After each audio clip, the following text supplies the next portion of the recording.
Друзья, мы ценим каждого зрителя и подписчика, в том числе тех, кто смотрит нас из других стран. Каждый ваш лайк и комментарий продвигает наше видео. Вы знаете, насколько это важно для развития канала. Поделитесь роликом с родными, друзьями и, конечно, подписывайтесь, если все еще смотрите нас без подписки.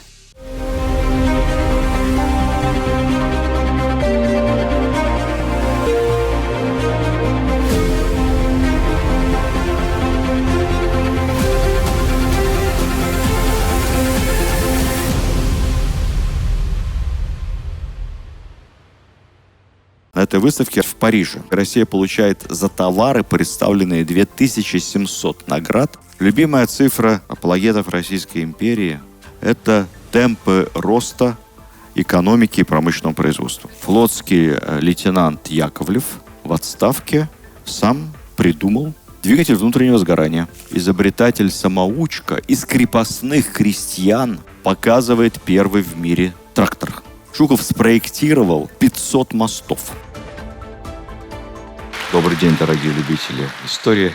Мы с вами в уникальном зале Императорской государственной академической капеллы, которая вот именно в таком виде и находилась в канун Первой мировой войны. Уже к этому моменту весь этот комплекс был построен.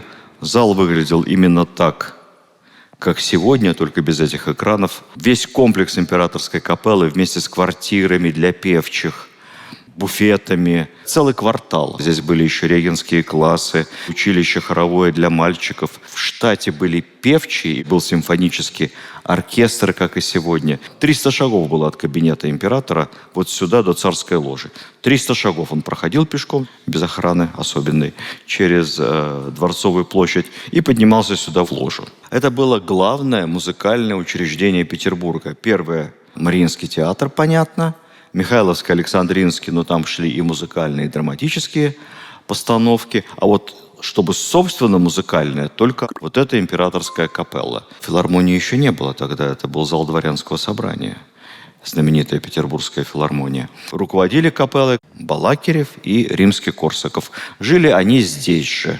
Почувствуйте вот эту атмосферу, и, конечно, для меня встречаться с вами в этом невероятном здании, которое прекрасно помнит то время, о котором мы будем сегодня говорить, это, конечно, большая честь.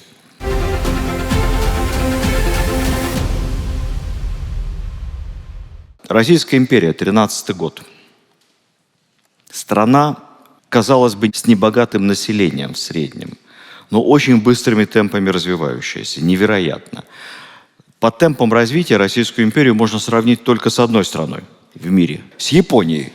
Япония переживает эпоху масштабных политических, социальных, экономических реформ, растянувшихся на несколько десятилетий, и в Японии бешеные темпы развития.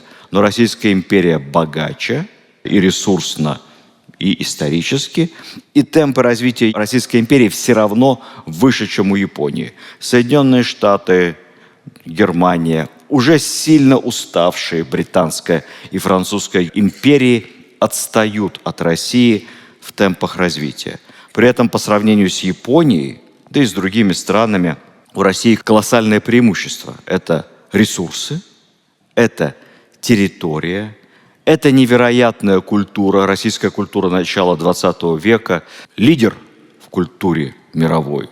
Дягилев, балет, Серебряный век, художники, поэзия, писатели. Мировой тренд культуры. Не Голливуд, российская культура. Это один из лидеров в науке мировой.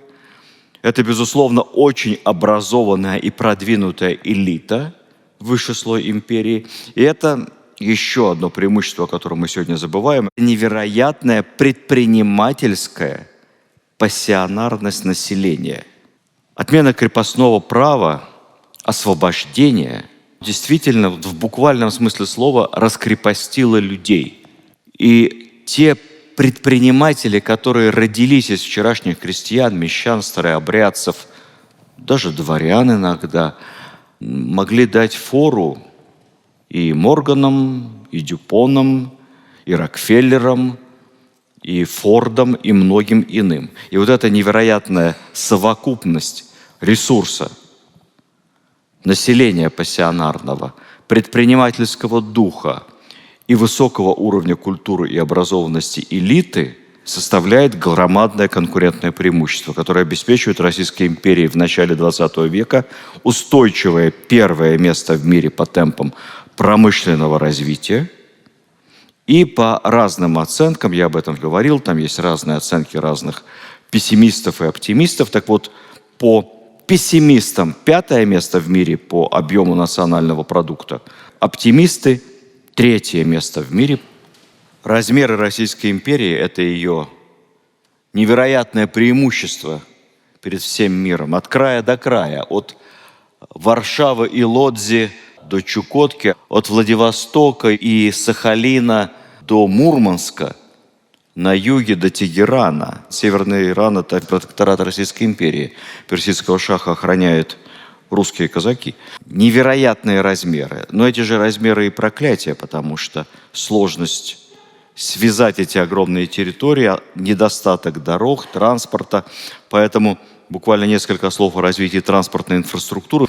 Это авиация, самый модный транспорт. Это первые летчики, это аэроклубы по всей стране. Это первые аэрошколы, это Нестеров с мертвой петлей, это Игорь Сикорский, молодой гениальный конструктор, который изобретает первый в мире четырехмоторный, большой, как бы сейчас сказали, магистральный, который покрывает сотни верст, пассажирский самолет Илья Муромец. И этот пассажирский самолет совершает первые рейсы на невероятные расстояния, Петербург-Киев, например. Он потом в начале войны переоборудуется в первый же в мире бомбардировщик. Есть проблемы, потому что на Илье Муромце немецкие двигатели стоят. И когда начнется война, выяснится, что мы сами так быстро производить такие самолеты не можем. Технологию знаем, а двигателей нет. Ничего не напоминает. Железные дороги. Но про железные дороги можно говорить бесконечно, потому что это не только Транссиб, самая по сей день длинная железная дорога в мире. Транссиб, вообще-то, он до Пекина должен был быть. Он уже построен не только в Владивосток, но и боковые ветви уходят в Порт-Артур через Харбин. И дальше до Пекина рукой подать не достроили. Поменялась геополитика.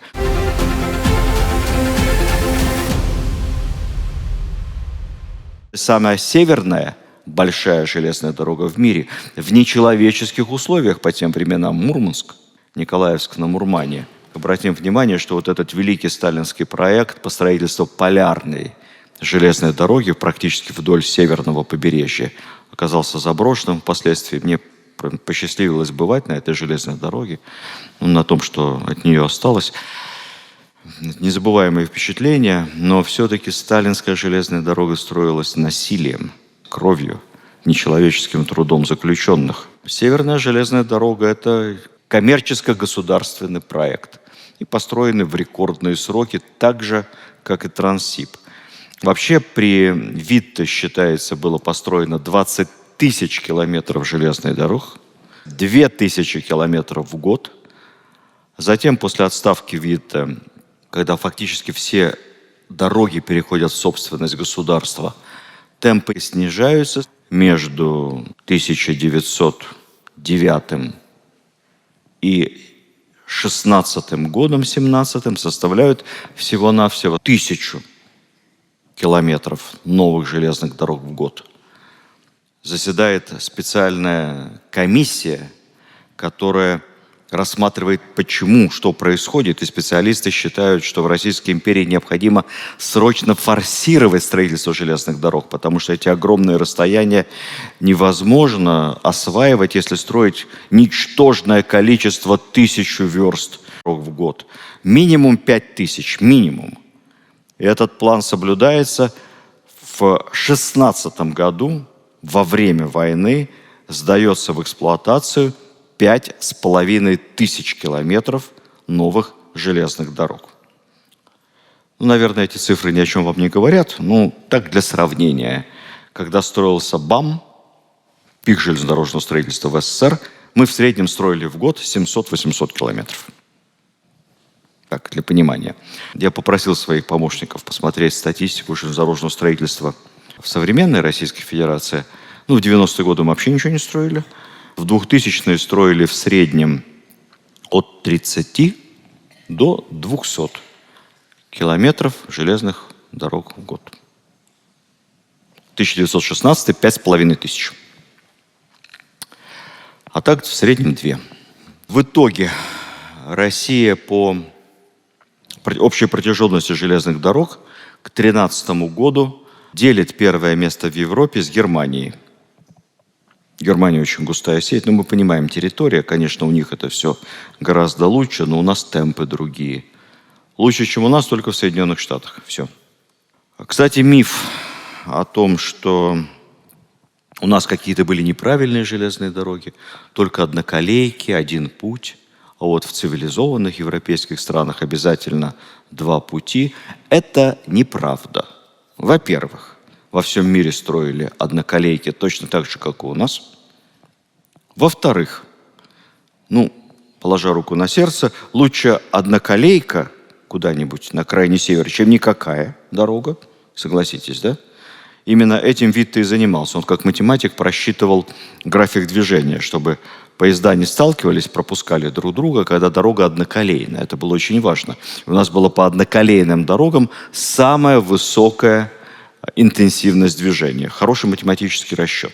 И в-третьих, если мы посмотрим количество железных дорог, где идут 2 пути параллельно, вот как современный подход, по количеству двухколейных железных дорог Россия все равно строила больше, чем другие страны.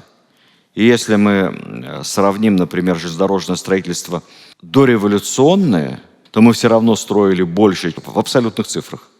До 1941 года, и вы не поверите, больше, чем до 70-го. Только после 70-го мы полностью перешли уже на современный подход. А так, все так делали. Но транспорт – это не только железные дороги, транспорт – это еще и автомобили. Вы скажете мне, какие автомобили в Российской империи дореволюционные? Не смешите.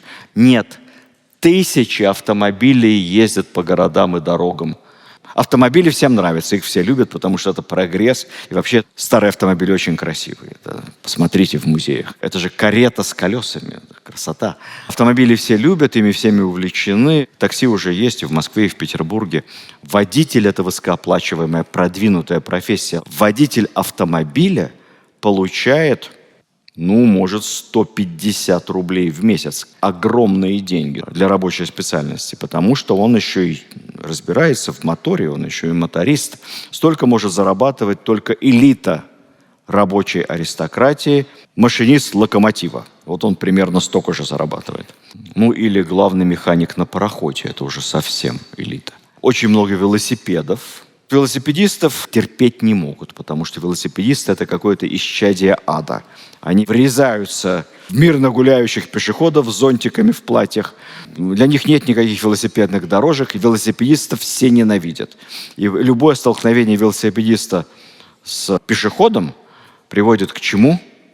Полицейский непременно оттащит этого велосипедиста в участок, сделает ему внушение и, возможно, конфискует велосипед. Потому что хуже велосипедистов только эти, которые на электросамокатах сегодня ездят. Опасные люди. Кстати, шутки шутками, но в начале 20 века в Российской империи построено 20 тысяч километров дорог с твердым покрытием. То есть автомобилей еще мало, считанные тысячи.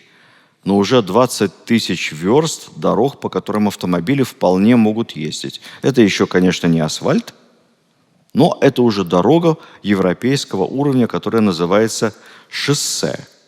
Более того, предвидя будущее развитие автомобильного транспорта, Министерство путей сообщения империи в 1914 году проектирует 2 скоростных автобана, по которым можно будет ездить с достойной скоростью. Что такое достойная скорость, показывает Международный Петербургский автосалон 1913 года, на котором 150 заводов со всего мира, автопроизводители, включая и отечественные, демонстрируют свои лучшие модели, а также соревнуются по разным категориям. Золотые медали, серебряные медали.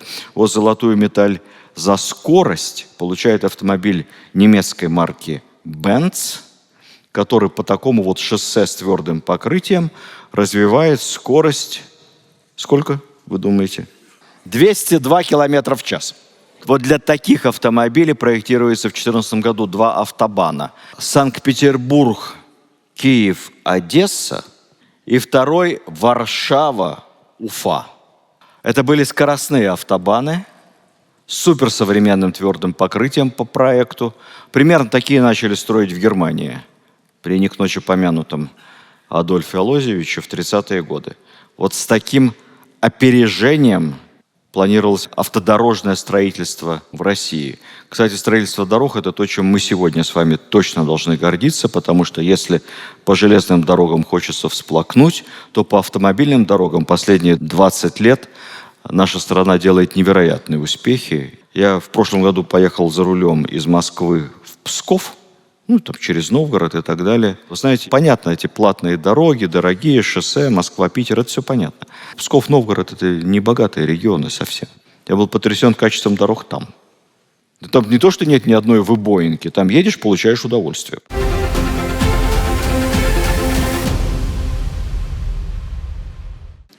1894 год. Попов изобретает радио, проводит первые радиопередачи. Это мы помним.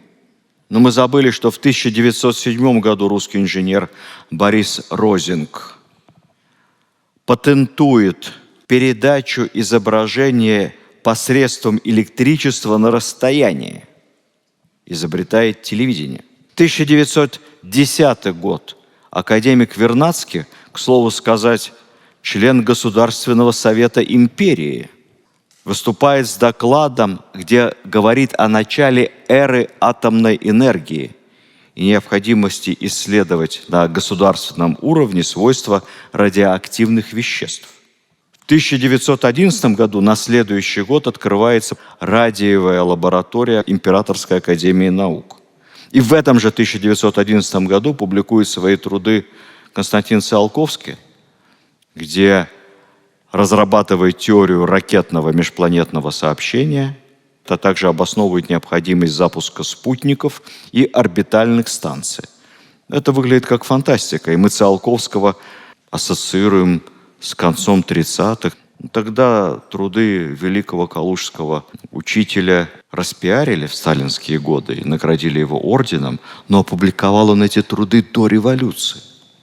В 1914 году вслед за несколькими промышленниками, Рябушинскими и другими, я об этом расскажу, государство тоже выделяет гранты на организацию первых научно-геологических экспедиций по поиску урановых руд. То есть академик Вернадский не в пустоту говорил об эре атомной энергии. Вообще экспедиции, которые исследуют, ищут месторождения новые, они буквально по всей стране. Норильск, гордость, промышленный гигант Советского Союза. Невиданных планетарных масштабов по сей день промышленный комплекс. От угля до редких металлов. Уникальное месторождение. В невероятно тяжелых климатических условиях. Это месторождение начали искать и исследовать до революции. Вы не поверите, я когда был в Норильске, в музее истории Норильска, следующие экспедиции финансировало правительство адмирала Колчака. Продолжали искать и находили месторождение. Потом уже все это построили в СССР. Электрификация – это советский пафос, да? Лампочка Ильича, план Гойл-Ро. Но только мы забываем, что в 1916 году 2,6 миллиарда киловатт-час составляет выработка старых царских электростанций. Этот показатель был достигнут в Советской России в 1926 году, через 10 лет. А потом началась уже электрификация, широкими темпами индустриализация и так далее. То есть 10 лет был полный провал. Ничего. Вот так все рухнуло после революции и гражданской войны. Город Электросталь, самое передовое в мире производство стали, самыми современными способами основаны не во время сталинской индустриализации. Электросталь – это частное предприятие, с нуля построенное как раз дореволюционными промышленниками. Военно-промышленный комплекс Российской империи по расходам на армию Российская империя занимает какое место в мире? Первое. Поэтому все боялись. Самая большая армия Самый большой военный бюджет – русский паровой каток. В предвоенные годы построены Самарский завод взрывчатых веществ, знаменитый Луганский патронный завод, военно-судостроительные заводы в Николаеве, в Ревеле, полностью обновлены старые оружейные заводы в Туле, Сестрорецке, Ижевске. А к 1917 году на этапе строительства находятся, по ходу войны строили Екатеринославские оружейные, Тамбовские, Самарские, Нижегородские, Уфимские пороховые взрывчатых веществ, гигантские предприятия, Коровский пулеметный и так далее, и так далее. Это тяжелая промышленность. Давайте о текстильной промышленности поговорим. По производству тканей и одежды мы не покупали в Китае, Узбекистане и Вьетнаме. Мы экспортировали. Россия крупнейший экспортер текстильной продукции. Ну и, конечно, полностью одевает себя сама, потому что вторая половина XIX века и начало XX – это эра бурного развития текстильной отрасли, невиданная по сравнению с сегодняшним днем. Как ни любопытно, главный текстильный магнат Российской империи – немец. Звали его Людвиг Кнопп. Тогда была поговорка «где церковь, там поп», где казарма, там клоп, а где фабрика, там кноп. Людвиг Кнопп придумал и организовал фантастическую бизнес-схему XIX века. Он обосновался в России, организовал, как бы сейчас сказали, международную контору проектную, заказывал в Англии проекты самых современных текстильных фабрик, закупал в Англии и Германии оборудование, станки для ткацких заводов, нанимал там инженеров, которые потом приезжали сюда, и эти ткацкие фабрики собирали под ключ. Далее Людвиг Кнопп организовывал производство и не бросал, а тщательно следил за технологией. То есть он создавал ткацкие комбинаты с нуля. И если разбогатевший русский купец вдруг захотел проинвестировать в текстильную промышленность, то ему не нужно было изобретать велосипед. Он приходил в контору Кноппа и получал текстильную фабрику, собранную под ключ. Более того, Кнопп не только собирал фабрику, он еще стал крупнейшим поставщиком сырья на эти фабрики, поскольку воспользовался моментом. В Америке была гражданская война, помните, между севером и югом. И американский хлопок шел за бесценок. Но надо было южанам на что-то сражаться. И таким образом Соединенные Штаты были долгие годы сырьевым придатком Российской империи. Вот, и все это шло через Кноппа. Да. Кнопп жил в России, очень быстро понял главное правило русских бизнесменов. Не надо заморачиваться с нотариальными доверенностями. Тратить ненужные деньги на нотариусов и адвокатов. Потому что если ты связался с жуликом, он тебя кинет в любом случае, что бы ты ни подписал. Поэтому надо связываться только с крепкими, порядочными людьми. Для этого достаточно поторговаться за чаем с баранками и скрепить публично рукопожатием. Этого достаточно. Никаких письменных договоров. Плюс к этому Кнопп обязательно становился членом правления построенной им фабрики и оставлял у себя долю. Может быть, небольшую, но долю. Поэтому он следил за тем, чтобы фабрика работала по стандарту, по технологии. Это очень разумно. Вы знаете, как современная гостиница, Marriott и другие. Там всегда сохраняется в той либо иной форме, обычно в форме роялти, а изредка и в форме даже владения, небольшая доля международной мощной сети, которая следит за качеством. А все остальное принадлежит местным инвесторам, местные управляющие, все работают местные, учатся заодно. Это полезная и удобная схема. Кнопп таким образом построил, невозможно сегодня посчитать сколько, минимум 200 ткацких фабрик в России. Причем где-то 10 он владел лично, а в остальных он входил в совет директоров. У Кноппа было 5 детей, все они были международными бизнесменами. Кто-то сидел в конторе в Лондоне, руководил лондонским офисом. Кто-то работал здесь, в России. Один из них был главным спонсором, кстати, партии октябристов. Как-то, видимо, мало помогало. Тот, кто работал, кстати, в Лондоне, стал самым большим в мире коллекционером скрипок. Страдивари, Амати, Гварнери. И самая большая – это государственная коллекция Российской Федерации. Потому что мы-то в свое время все забрали в госсобственность и сохранили, слава богу. Ну, с потомками Кнопа вообще интересно.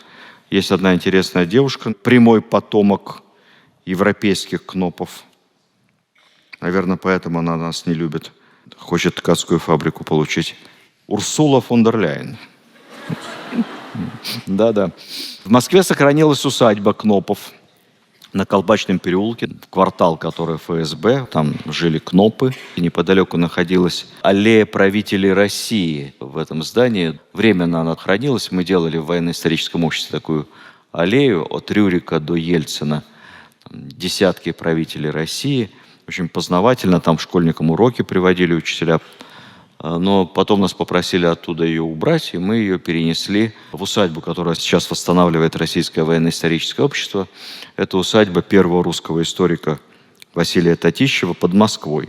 Если вы там еще не были, я обязательно рекомендую как-нибудь посетить. Благодатное такое место.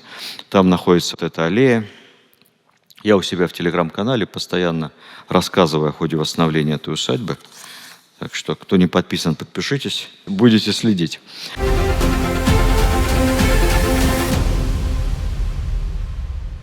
Одно из самых больших текстильных предприятий России, кстати, построенное тоже при содействии Кнопа. Я об одном таком предприятии расскажу, чтобы вы понимали уровень развития легкой промышленности. Это предприятие, где работала ткачиха и простая советская девушка Валентина Терешкова. Ярославская большая мануфактура. Ее обозвали почему-то «Красный Перекоп», то ли в честь героев гражданской войны, то ли перекопали там что-то не то. Но это было одно из самых гигантских предприятий, исторических больших предприятий текстильной промышленности России, очень старая, основанная еще во времена Петра I. Был такой купец Затрапезнов, вот он начал там производить ткани. Отсюда затрапезный вид. Потому что затрапезный, значит, одетый в дешевую материю, в дешевое сукно производства фабрики купца Затрапезного. Ну, они не только дешевое делали сукно, делали и вполне себе хорошее. Но впоследствии, уже лет через 100, другие купцы с тоже смешной фамилией, купцы Корзинкины, эту фабрику купили и полностью с помощью Кнопа переоснастили, сделав одним из самых современных в мире текстильных предприятий. Так вот, купцы Корзинкины вместе с Кнопом, они как раз хлопок покупали не в Америке. Они нашли сырье дешевле и лучше. Они купили плантации в Средней Азии и построили в Бухаре и Фергане хлопкоочистительные заводы. Представляете, предприятие полного цикла. От хлопковых плантаций через хлопкоочистительный завод на ткацкую фабрику в Ярославль. Там очень интересный музей, мне там как-то повезло побывать. Он рассказывает о том, как работала эта фабрика. Вы знаете, это фантастика. Но фабрика работает и по сей день. Какую-то парусину они производят. Ну, кооператив. Гигантское предприятие было раньше. Гигантское. При фабрике рабочие поселки. Огромные корпуса с высоченными потолками. Стекла от пола до потолка. Фруктовые сады, бани, школы, гимназия. Отдельные домики для мастеров и инженеров, пруды, театр летний. С Ярославля приходили из города, гуляли там. Это рабочий поселок при фабрике. Вдруг повезет вам побывать в Ярославле, обязательно сходите в музей на этой фабрике. Очень интересно. Но рабочие поселки на этой фабрике – это еще ничто по сравнению с другими социально продвинутыми рабочими поселками при больших производствах. Например, рабочие поселки и городки Нобелей. Это как бы разговор о пользе образования. Основатель династии Нобелей, сам Иммануил Нобель, он вообще-то профессор математики и геометрии в Стокгольме. Изобретал станки. А вот его дети, изобретателя, стали бизнесменами. Хотя их отец тоже основал какие-то первые предприятия в долях с разными предпринимателями, но дети пошли в большой бизнес, и один сын изобрел динамит и стал у истоков Нобелевской премии, а два других переехало в Россию. В России какой был бизнес у Нобелей? Первый – здесь, в Петербурге, огромный завод, машиностроение, военные заказы и так далее. И второе направление – нефть. Баку.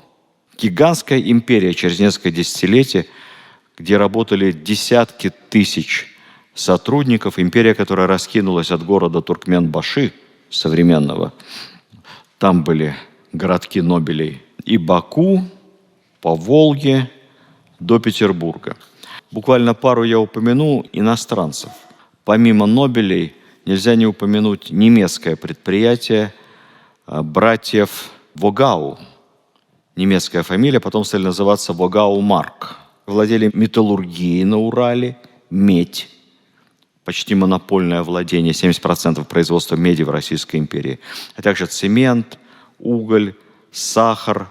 Самые передовые предприятия того времени в области металлургии на Урале. Кстати, Магнитогорский металлургический комбинат был спроектирован, замыслили изначально его в этом месте строить как раз братьям Вогау. Я почему их упомянул? Интересно то, что владельцы этой компании немецкого подданства, в отличие от современных предпринимателей, которые кто по политическим соображениям ищет лондонское подданство, английское, кто по этническим или каким-то там еще неожиданно находит у себя израильские корни, кто из экзотических соображений получает паспорт Мальты или каких-нибудь Бермудских островов.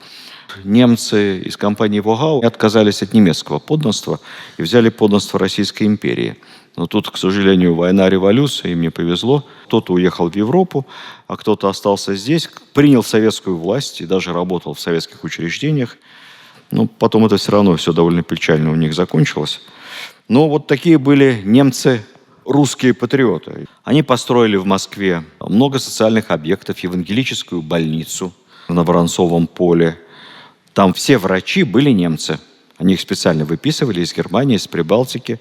А лечились, кто хотел, тот лечился. Очень современное было по тем временам медицинское учреждение. Сейчас это один из институтов Академии медицинских наук. Ну вот еще одни предприниматели, входившие в топ списка Forbes Российской империи 2013 года. Семья Гинзбургов. Это немецкие евреи. Они переселились давно еще, при Александре II, в Россию, потому что в страшной и якобы антисемитской России почему-то немецким евреям было гораздо комфортнее жить и выгоднее. И создали самый богатый в России частный банк. Они развернулись. Это были банкиры мирового уровня. Через родственные связи они были родственниками банкиров Варбург, крупнейших в Европе, Ашкенази и Ротшильдов. Но, видимо, с чутьем у этих немецко-русско-еврейских банкиров политическим было все хорошо. Они помимо банков занимались еще и золотом. Помните Ленский расстрел знаменитый 2012 года? Волнение на Лене, на золотых приисках. Эти золотые прииски принадлежали Гинзбургам через их английскую компанию под названием Лена Голдфилдс. Вот после Ленского расстрела они как-то сориентировались, быстренько все свои рудники золотые продали и потихоньку уехали все в Европу. Так что от революции никто не пострадал, в отличие от многих русских предпринимателей. Коль я рассказал про Гинзбургов, тогда еще и про русский еврейский банкирский дом. Очень интересно, это дом братьев Поляковых. Тогда бизнесом очень любили братья заниматься, братья Морозовы, братья Рябушинские. Почему хочу рассказать вам про братьев Поляковых? Это потомки купца первой гильдии Соломона Полякова. Очень достойные люди. Они играли по правилам. Все получили потомственное дворянство и занимались банками, страховыми обществами, большим финансовым бизнесом. Но при этом понимали, что в России надо деньги не только зарабатывать, но и тратить на благие дела. Поэтому главный в этой семье Лазарь Соломонович Поляков не только построил Московскую хоральную синагогу, еврейское кладбище, еврейскую больницу. И вообще был главой Московской еврейской общины, помогал бедным евреям. Но он, например, внес самый большой вклад в строительство музея Александра III в центре Москвы, который сегодня называется Государственный музей изобразительных искусств имени Пушкина. Поляковы были невероятно пронырливые люди и какой-то удивительной изворотливости и умения дружить. Мало того, что они дружили со всем начальством в России и в Москве, например, Лазарь дружил с персидским шахом. Был генеральным консулом Персии в Москве, а параллельно с этим он еще и дружил и с османским визирем и был генеральным консулом Османской империи в Москве и кавалером всех высших турецких орденов. Тайный советник, это по военному соотношению чинов генерал-лейтенант. Сохранились его особняки в Москве. На Большой Бронной у него был особняк, где он жил в районе Патриарших. Но я хочу про другое его рассказать. Интересное домовладение на Большой Никитской в Москве. Его Лазарь Соломонович Поляков сдавал в аренду, видимо, не задорого, из полублаготворительных соображений под частную женскую гимназию. И эта гимназия была престижным учебным заведением. Там училась, например, Любовь Орлова, наша кинозвезда. Там потом, после революции, была советская школа, директором которой была сестра Михаила Булгакова. В этом доме жил Михаил Булгаков какое-то время. А здание это, в нем сегодня находится музей военной формы Российского военно-исторического общества, о котором я довольно часто в своих лекциях рассказываю.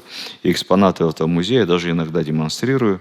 Дом Лазаря Соломоновича Полякова, ныне музей военной формы. Прекрасное здание, которое бережно отреставрировали и храним.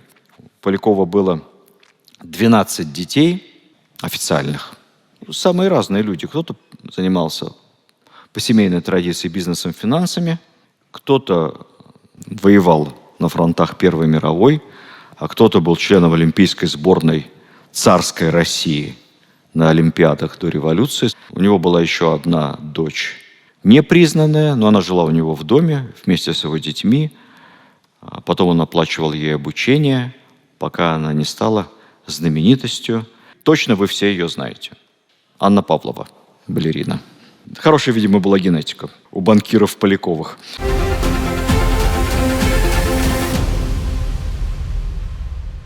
Я вам пообещал рассказать после Ярославской мануфактуры о другом примере социально ответственного бизнеса, чтобы мы не думали, что все рабочие жили в нечеловеческих условиях. Немало было предпринимателей, которые думали о своих сотрудниках, потому что их жизнь заставляла. Потому что рабочих было квалифицированных немного. Население 170 миллионов. Российской империи в 2013 году. Весь пролетариат – это всего-навсего 5 миллионов человек. А из них квалифицированные рабочие меньше миллиона. Это как айтишники сегодня, топ-программисты. Носом крутят, и еще выбирают, здесь я работаю, здесь не работаю. И где больше предложат, и какие лучше условия, и какой социальный пакет. Я еще раз говорю, речь идет о рабочей аристократии. Вот среди примеров бизнесменов, которые думали о завтрашнем дне и боролись за то, чтобы у них сохранялись лучшие кадры, были как раз те самые братья Нобели. И в качестве образца можно привести нобелевские городки, которые они строили везде, где работали. От Баку и дальше по всей Волге, во многих волжских городах. Самый известный из которых Царицынский, нобелевский городок. Когда Нобели вошли на нефтяной рынок в Баку, нефть там уже добывали.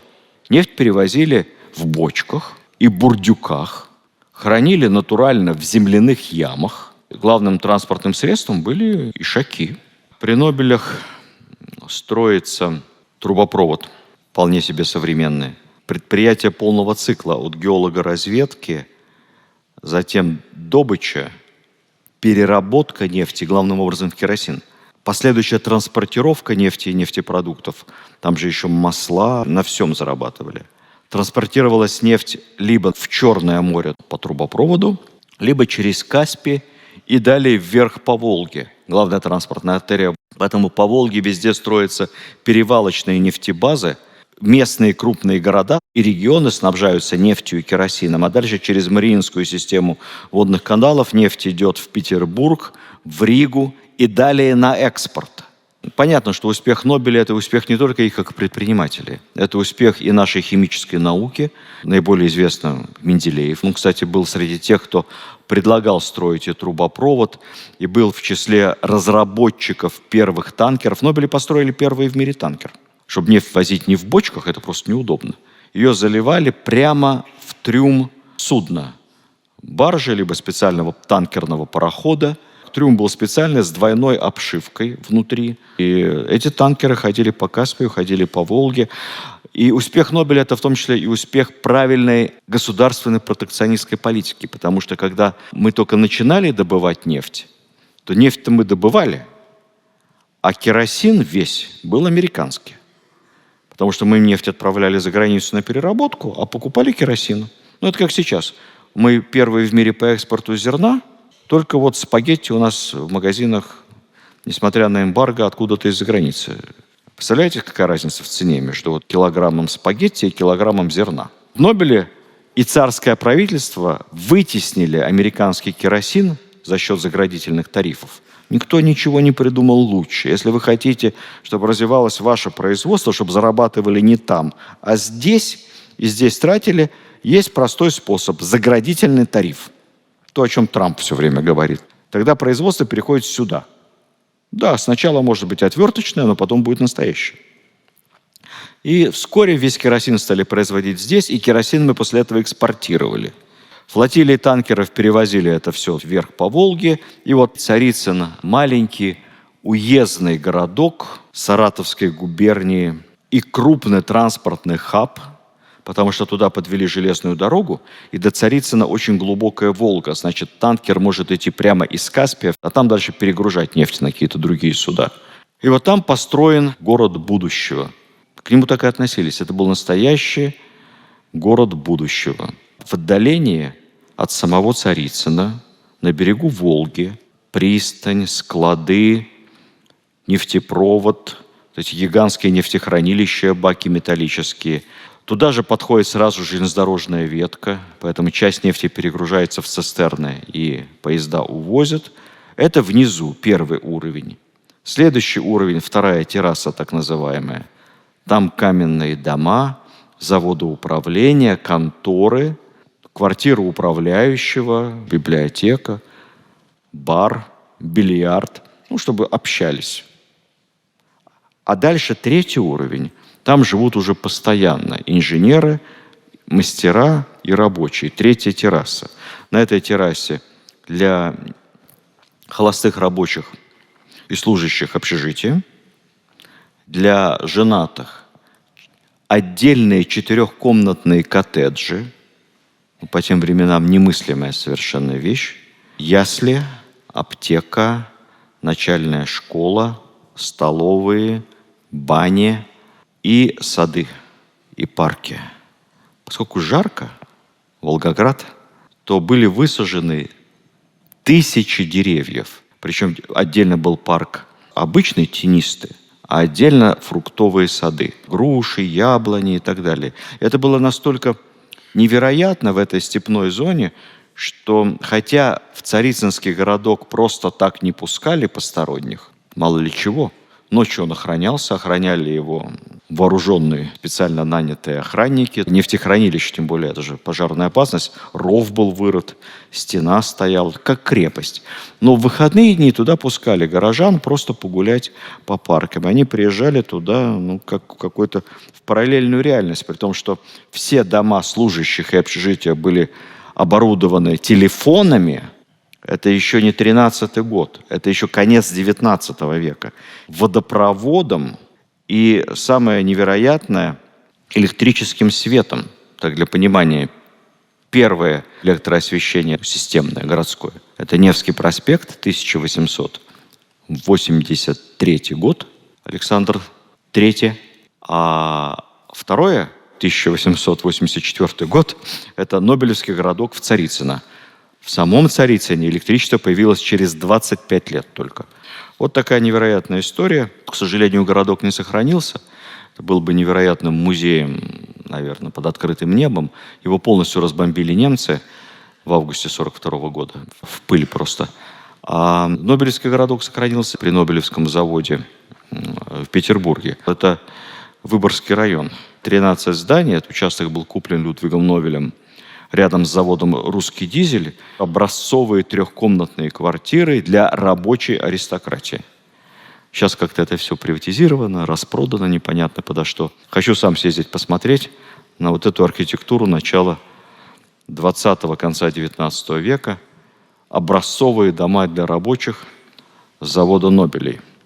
Ну, кстати, если мы говорим о положении рабочих, нельзя не сказать и о рабочем законодательстве Российской империи, которое было к тому моменту одной из самых продвинутых в мире. Пенсии, обязанности работодателя заботиться о медицинском обслуживании, о начальном образовании рабочих и их семей.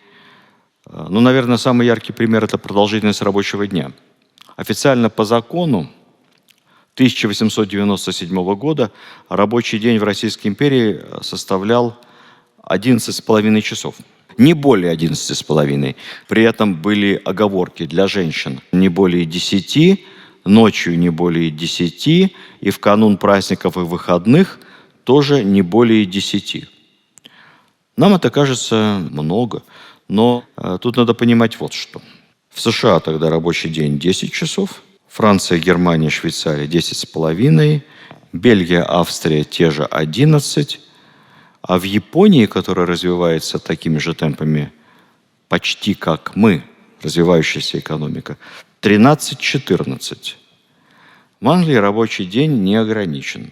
Ни в одной стране нет узаконенного перечня праздников и выходных, а у нас есть. У нас прямо в законе было оговорено, что не менее 14 обязательных праздников и обязательное воскресенье выходной день. По количеству праздников и выходных Российская империя находилась на первом месте в мире, и это вызывало большие опасения экономистов того времени. Или тревогу, невозможно столько отдыхать. Сколько же можно-то?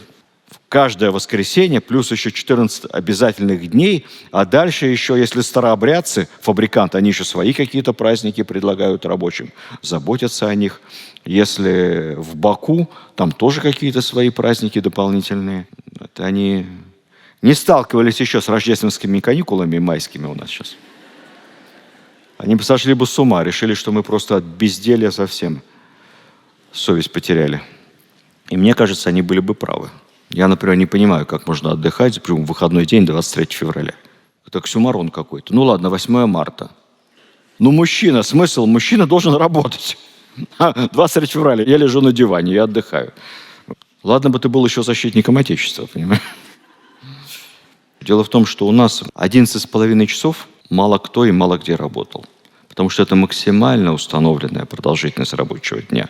А дальше забастовки, профсоюзы, как договоришься. Поэтому, например, в Московской губернии средний рабочий день по статистике составлял 9,5 часов, а в Петербурге и в Петербургской губернии 8,5 часов, в частности, на Путиловском заводе.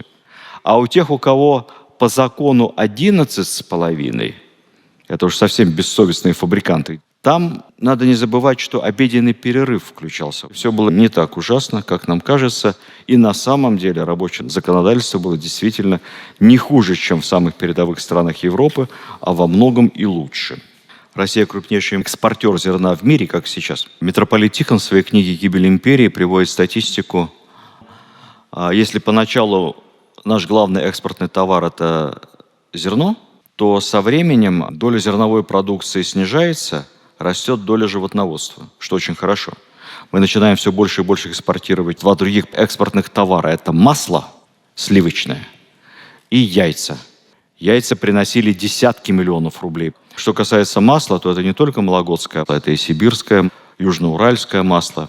Я в свое время много ездил по Курганской области. И вот когда едешь из одного села в другое, и вдруг на дороге стоит, вот представьте, Смольный собор. Только облупившийся, один кирпич. И без куполов. Огромное. Что это? На перекрестке. Потом раз, через 50 верст, еще один такой же, полуразрушенный. А это, оказывается, разбогатевшие фермеры курганские перед Первой мировой войной на несколько сел в складчину строили такие соборы. И они туда съезжались по воскресеньям на службу, ну и в будние дни. Ну и заодно и клуб, и место встречи, и какое-то общественное пространство. Все сразу. Невероятной красоты и масштабов. Никакой господдержки. Свои деньги. Фермеры, разбогатевшие курганские, поставщики масла ко двору английской королевы. Масло в рефрижераторах из Кургана шло к Черному морю железнодорожными составами и дальше на экспорт. Крупными рентабельными в части зерновой культуры были в основном помещичьи хозяйства, большие.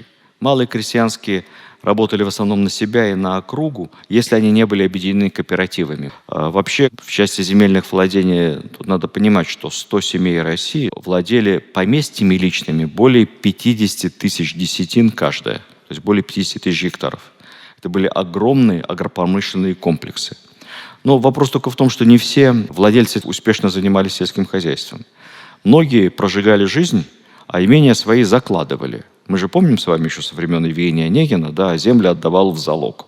Что такое отдать имение в залог? Механизм очень простой. Ты брал свое имение и документы на него передавал в дворянский, либо в какой-то иной земельный банк, который оценивал твое имение с дисконтом, самое большее в 60% рыночной стоимости, обычно в половину. И эту половину стоимости имения выдавал тебе в качестве кредита под 5,5 годовых. Такая вот схема, очень выгодная для банка. Имение в залоге, ты там не живешь и не хозяйствуешь. Ты получаешь половину денег от него авансом под процент. И дальше 49 лет ты можешь ничего не делать, пока не потратишь все деньги, и проценты все это дело не компенсируют. Расчет на что бестолкового какого-нибудь шалопая дворянского? Ну, наследство получит. Или женится удачно на богатой купеческой дочке и выкупит имение из залога. Они даже не задумывались о том, как заработать деньги, чтобы забрать. Имение в залоге на жизнь тебе хватит, а дальше хоть трава не расти. 80% имений было заложено таким образом. Была на самом деле серьезная проблема.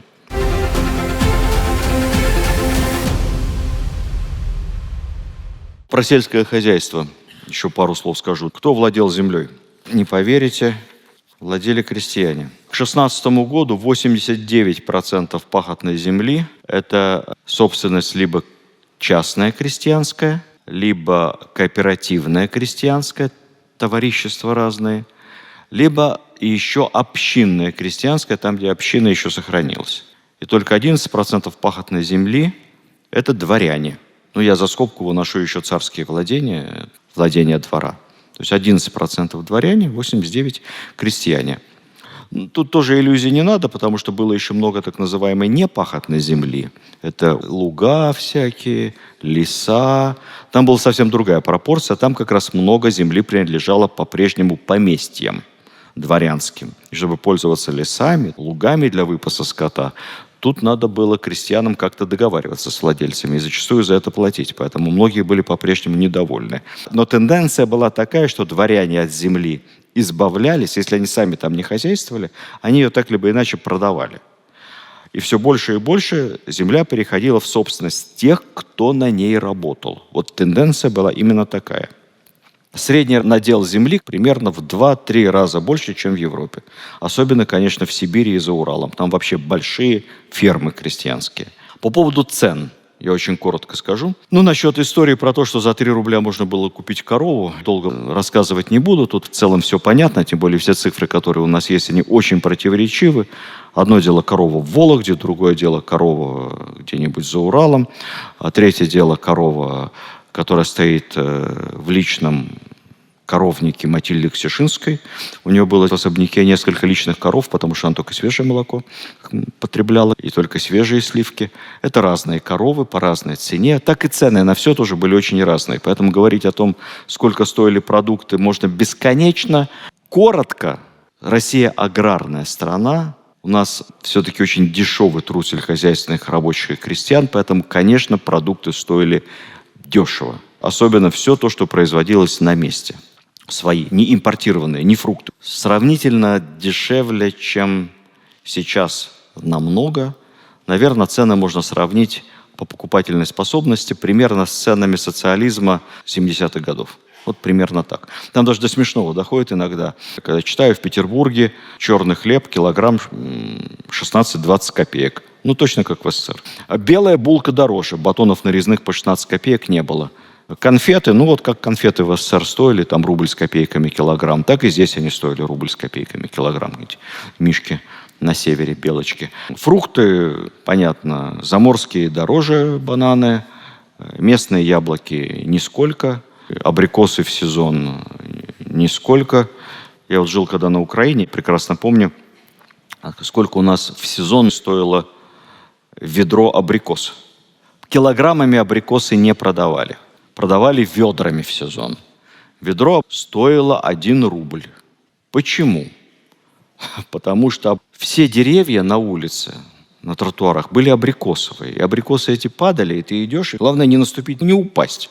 То есть рубль – это просто наклониться и собрать их. Вот собрал ведро, может продать за рубль. Картофель 10 копеек килограмм. Ну, примерно вот такие цены советские. Билет в кино 25 копеек. Извозчик 20 копеек. Поездка.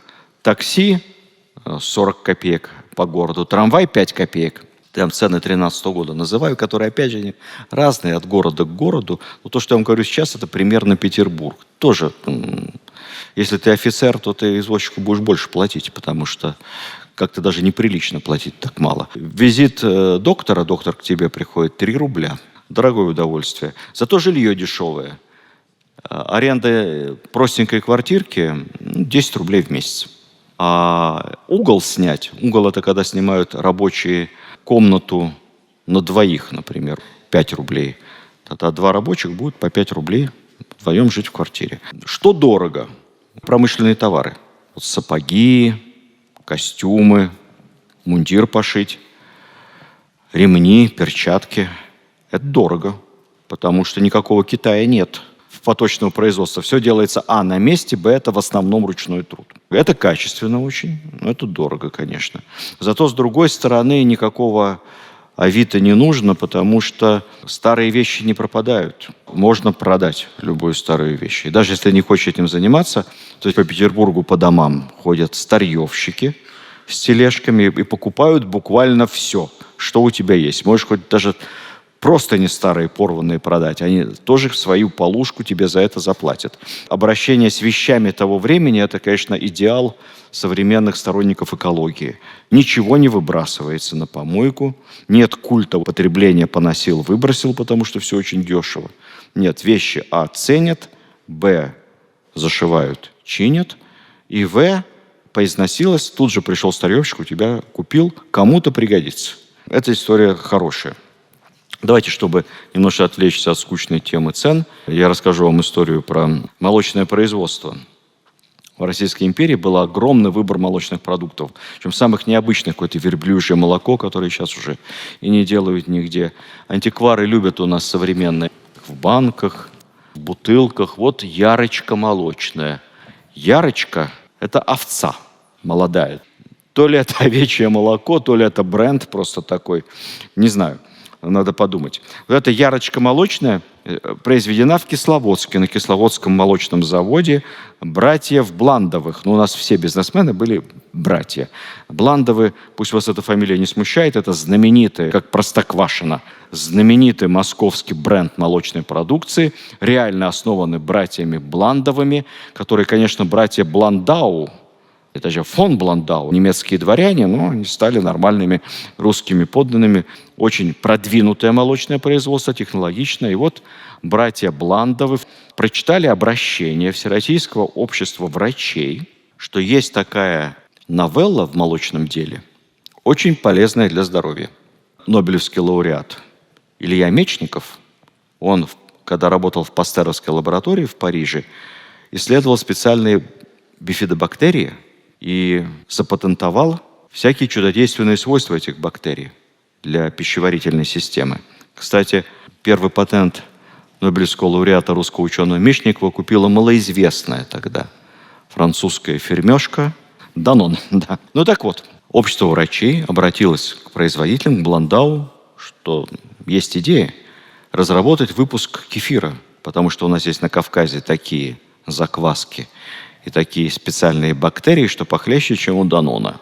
Бландау, поскольку на Кавказе рецепт этот держался в тайне, отправили молодую сотрудницу, технолога, 20 лет, девушку, к местным поставщикам молока на их молочное производство, чтобы они продали эту кефирную закваску. Однако те посовещались, там совет старейшин, и решили не продавать. От денег отказались, но в процессе переговоров местный князь Бек Мирза Байчоров в девушку влюбился. Ну и по кавказским обычаям организовал похищение.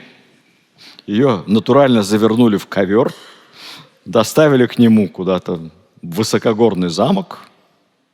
Джигиты заперли. Там дальше, если бы я был султан, накрывали поляну, уговаривали жениться. Девушка не хотела, скандал. Дошло до администрации. Братья Бландау устроили в газетах шумиху.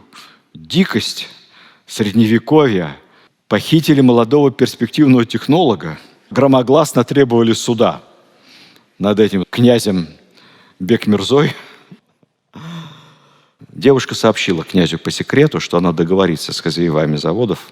Суда не будет, и честь будет соблюдена обеих сторон, если князь со своей стороны сделает ей извинительный подарок. Ну, хотя бы фунтов 10 этого кефирного грибка. В результате девушка получила гору цветов, джигиты ее там засыпали ими, вот такую вот посылку с кефирным грибком бесплатно. Ну и вскоре первые партии кефира производства фон Бландау стали поступать. Это был целебный напиток во все московские больницы. Вот такая была история. И просто интересно, знал ли эту историю Гайдай, когда с ним...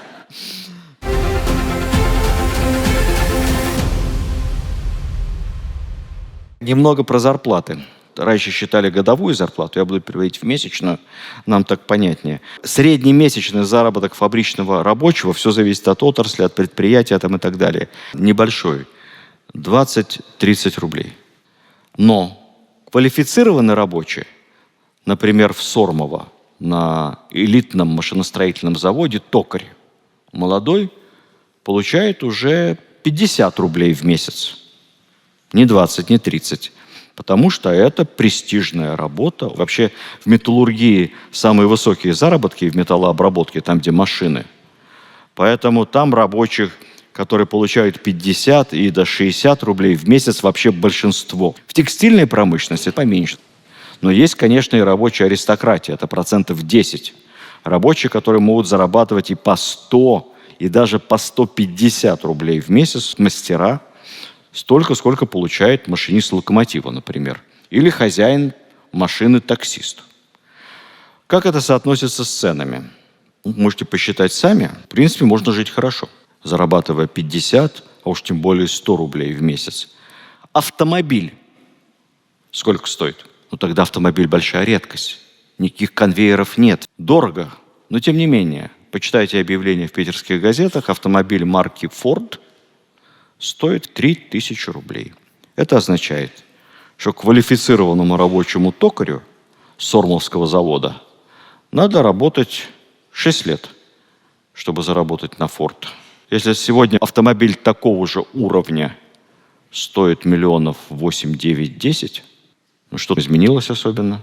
Хотя сейчас автомобили по 8, 9, 10 миллионов производятся миллионами, а тогда Форд это все-таки другой объем производства. Более элитный товар, как бы сказали сейчас. Продукты дешевые, но есть, конечно, дорогие рестораны, да неприличия дорогие. Гелеровский описывает обед в трактире Тестово в Москве. Это где сейчас гостиница «Москва». Ну, там икра, растягайчики, поросенок с румяной корочкой, всякие наливки, водки. Обед в тестовском трактире 30 рублей. Бешеные деньги. Ну, я думаю, сейчас в Гранд-отель Европа, если перевести, еще дороже будет пообедать сходить. Но было огромное количество и копеечных трактиров, недорогих заведений. Опять же, как сравнивать? Да, налогов нет. Зарплата – это чистыми на руки. Уже нет подоходного налога вообще. Там есть какой-то символический взнос, 3 копейки в месяц, может быть. Все, с 50 рублей. Дворяне. Ну, к этому моменту, раньше-то у дворян были привилегии. Мы понимаем, что во времена Екатерины II только дворяне могли покупать землю с крестьянами. Поэтому, если какой-то предприниматель тогда хотел что-то построить, он должен был договориться с дворянином, чтобы дворянин купил землю, и чтобы на этой земле строить какую-то мануфактуру. И желательно к этой мануфактуре приписать крепостных крестьян, чтобы они работали. Сам он не мог землю купить. то уже к 13 году дворянские привилегии абсолютный символизм. Ну, членство в дворянском собрании. Вот можешь, где сейчас как раз Санкт-Петербургская филармония, можешь сходить на бал. Ну что еще? Можешь поучаствовать в местном дворянском самоуправлении, порешать какие-то вопросы, если у тебя есть свободное время. Ну, у тебя есть титул, герб, ваше благородие, упрощенное получение загранпаспорта для дворянина. Ну и так не особо сложно. Ну, собственно, все. При этом дворянин и помещик – это совершенно разные стали понятия, потому что большинство дворян, как отец Ленина, он дворянин потом с правом наследования, передачи по наследству титула своего. Не титула, а сословного звания, скажем правильно. Но земли-то никакой нет у Ульяновых. Они служилое дворянство. И такое почти все. Много пишут о том, что не только дворяне, не только профессуры, не только доктора, но даже квалифицированные рабочие мастера на Путиловском заводе могли позволить себе снимать отдельную квартиру и иметь прислугу, чтобы жена не работала и была у них дома кухарка или няня приходящая, или какая-то домработница приходящая, одна, может быть, на нескольких рабочих. Это правда. Но это связано не столько со сверхвысокими заработками рабочих, я вам сказал, они высокие только у рабочей аристократии. Это связано с тем, что прислуга стоит очень дешево. Это как из среднеазиатских республик в 90-е годы можно было нанять очень дешево людей. Сейчас уже нельзя. Прислуга стоит просто копейки. 5 рублей женщина в месяц, 10 рублей мужчина. Почему? Потому что огромное количество безработных из деревни, неквалифицированных и не умеющих ничего делать. Его к станку не поставишь, ну что он может делать? Дверь открывать, закрывать, полы мыть. Поэтому прислуга стоит очень дешево, и поэтому квалифицированный рабочий может себе позволить действительно нанять домработницу, или профессор имеет кухарку и домработницу, и няню еще на свое профессорское жалование. Так, дворник в Петербурге по статистике 2013 года средняя зарплата 18 рублей, меньше, чем рабочий, но в дворнике вы не устроитесь. Особенно в хорошем доме-то, в хорошем квартале. Дворник – это закрытая корпорация. В хорошем доме дворников несколько. Есть старший дворник, он вообще ничего не делает, он дает указания только. Раскланивается, открывает баром двери в парадную и дает указания младшим дворникам, кто там снег чистит, кто убирает, кто топит, кто моет. Потому что дворник живет на чае, на услугах. Это очень ответственные люди. Хождение по мукам, помните, да? Квартиру кто сохранил? Главным героем дворники в годы Гражданской войны.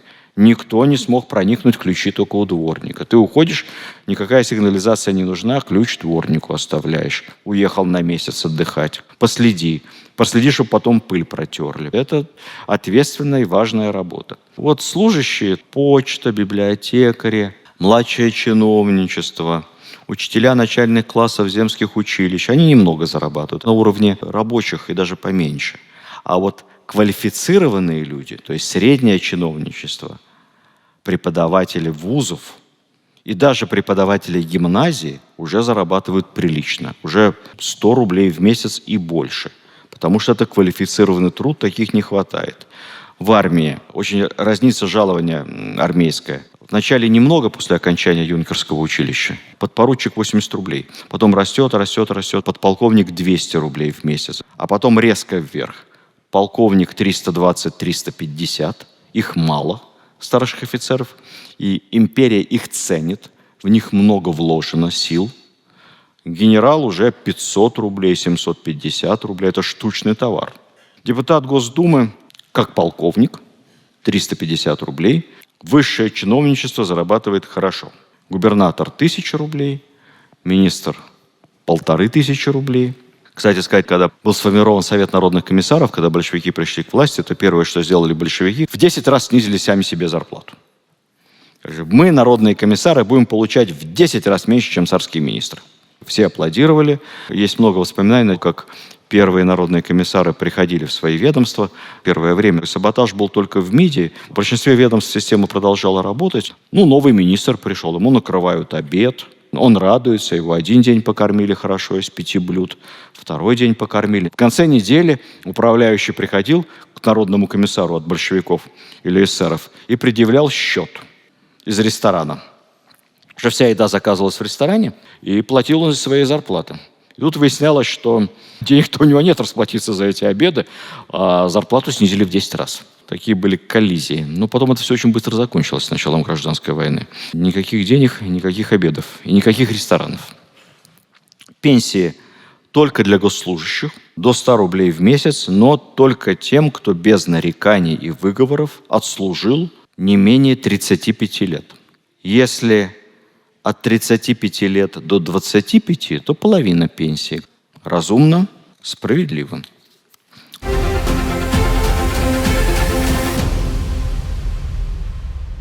В 2 словах по поводу здравоохранения. Непростая ситуация. Смертность в Российской империи высокая. От болезни в несколько раз больше, чем в передовых странах Западной Европы, хотя есть некоторое улучшение, потому что есть и земская медицина развивается, и столичная медицина строится, больницы самые разные, и появляются так называемые врачебные участки, то есть вся территория была разделена на участки, и в каждом участке должна была быть построена либо больница, либо организован, в зависимости от размеров участка, приемный покой, где больных осматривали и направляли в больницу. Отсюда у нас слово «участковый врач». Примерно уже 20% городов есть центральный водопровод, и во многих городах уже вода очищается, проходит специальную фильтрацию. Это тоже ведет, конечно, к улучшению санитарного состояния. Хотя, если говорить откровенно, то в части медицины и работы СЭС, прививок массовых, невозможно переоценить вклад советской системы. Только СССР смог резко поднять продолжительность жизни, обеспечить массовое медицинское обслуживание населения и, самое главное, всех привить. ОСПА была в 50-е годы в Соединенных Штатах. СССР был первой страной в мире, где покончили с ОСПой. Массовые прививки, никакой добровольности, никаких разговоров. Хочешь – прививайся, не хочешь – мы тебя все равно привьем насильно, санитары подержат за руки, а после этого немного поработаешь на общественных работах. А то вдруг ты специально не хочешь прививаться, хочешь заразить кого-то. Вредитель. Все прививались, и к вопросу о ковидных историях. Образование. История с образованием крайне противоречивая. Если мы возьмем цифру имеющих среднее образование в империи, то получим потрясающие показатели. Чуть больше 1%. 1 миллион 300 тысяч человек могли назвать себя имеющими среднее образование. По количеству неграмотных совсем плохо. Разная статистика, тоже очень противоречивая, но давайте будем опираться на то, что фиксировалось при призыве в армию. Расклад был такой. 50% призывников вообще безграмотные, 25% малограмотные, по слогам читают, и только 25% грамотные. Хуже было только в какой-нибудь Румынии или балканских странах. В германской армии, в Англии, Франции процент грамотности намного выше. Но с другой стороны, число вузов растет, число школ растет. По количеству студентов на душу населения мы вообще находимся в лидерах. У нас примерно такое же количество студентов, как во Франции, Германии, в Англии. Студентов в России много. А вот с грамотностью проблемы. Есть мнение, что много раз предпринимались попытки ввести обязательное государственное начальное образование. Его не было. Было только добровольное. Церковно-приходская школа, какая-то земская школа. Хочешь ходи, хочешь не ходи. Крестьяне не ходят, дети работать должны в поле. Куда ходить? Время тратить на ерунду всякую. И плюс школ этих нету в зоне доступности. Куда-то идти долго надо, как Филиппок толстовский с книжкой «10 верст до школы». Поэтому нет условий, нет грамотности. Строить новые школы в каждом селе нет денег, учителей не хватает. И предпринималось много попыток принять общеимперское законодательство о введении всеобщего, обязательного, федерального, как бы сейчас сказали, начального образования. В конце концов, этот закон даже прошел через Государственную Думу, долго-долго обсуждался с 1908 по 12 год и в конце концов был торпедирован, отклонен Госсоветом, Николай II его не подписал. Коммунисты очень любят говорить об этом. Вот так царь относился, хотел держать народ в темноте, чтобы только церковно-приходская школа, поп толоконный лоб. боялись, что просвещение приведет к росту революционного самосознания. Наверное, не без этого, говоря откровенно. А может быть, просто считали, что не хватает денег. Потому что расходы на образование росли большими темпами, даже опережающими темпами по сравнению с другими расходами. И на оборону, на армию, на госуправление, на транспорт. Стартовая база невысокая. С другой стороны, мне кажется, тут была такая хитрость. Хотели переложить вопросы начального образования с имперского, с федерального уровня на местное. Пусть им займутся земства. Вместо того, чтобы заниматься всякой политической мутью, пусть займутся вопросами хотя бы начальной школы. И многие земства действительно явочным порядком вводили обязательное образование начальное. Тут важная пометка. Что такое начальное образование сегодня? 3, последние годы 4 класса. Начальное образование в империи было посложнее. Во-первых, оно очень часто было не 3 года, а 5. Состояло из 2 ступеней. 3 плюс 2. И вот плюс 2 проходили основы химии, физики, черчения и даже истории. То есть предполагалось, что, окончив 5-классную начальную школу, ты, в принципе, можешь работать тем самым квалифицированным рабочим на Путиловском заводе. Еще там чуть-чуть подучишься у мастера и уже. А что касается гимназии, то тут и говорить не о чем. 2 иностранных языка обязательно. Плюс, если это классическая гимназия, 2 древних языка, латынь и греческий. Плюс к полному набору предметов, которые есть сейчас в средней школе, мы добавим еще философию, логику, очень глубокую историю. История Востока, история церкви. Добавим законоведение. Это не современная общага в школе. Смешная, да? Там уголовное право, гражданское право. В коммерческих училищах, которые считались ниже уровнем, чем гимназия, там зато основы предпринимательства, финансов, экономики. Плюс были еще и средние технические училища. Интересно, вот какая цифра. В гимназии в 2013 году количество детей рабочих и крестьян вместе составляет 70%. 70%. Старики, люди старшего поколения, очень много неграмотных, а в городах дети 8-12 лет, грамотность 80%. Все очень противоречиво. Что получается?